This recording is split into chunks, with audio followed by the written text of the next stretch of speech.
அனைவருக்கும் வணக்கம். இன்னைக்கு நம்ம செல்வி ராஜேந்திரன் கிச்சனில் இன்னைக்கு நவராத்திரி 5வது நாள். அதனால் பக்கத்தில் இருக்கிற பகவதி அம்மன் கோயிலுக்கு போகலான்னு சொல்லிட்டு வந்தேன். வந்தால் அங்கே குத்துவிளக்கு பூஜை நடந்துக்கிட்டு இருந்துச்சு. சரின்னு சொல்லிட்டு நான் விளக்கெடுத்து போல சும்மா தான் பூ நெய்யும் வாங்கிட்டு போனேன்.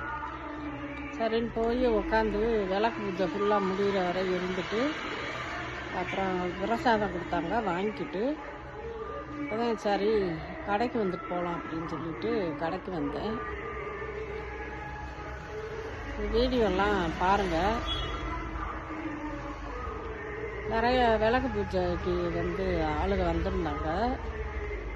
நல்லபடியாக சிறப்பாக செய்கிறாங்க.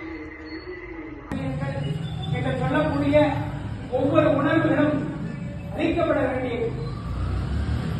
அதை விட அதர்மம்னு ஒண்ணு இருக்கு, அதெல்லாம் அழிக்கப்பட வேண்டியது.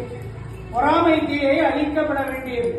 இப்படி எண்ணற்ற மனித வாழ்வுக்கு தேவையில்லாத குணங்களை வேறெடுத்து இறைவனுடைய இந்த 9 படியிலே இருக்கக்கூடிய முதல் படியிலே வாழ்க்கையினுடைய தத்துவமானது, வாழ்க்கையானது மேம்பட்டு எல்லாம் உள்ள பரமாத்மாவிடம் சரணாகதி அடைய வேண்டும் என்ற தத்துவத்தை விளக்கக்கூடிய அமைப்பு தான் இந்த கொழுப்படி.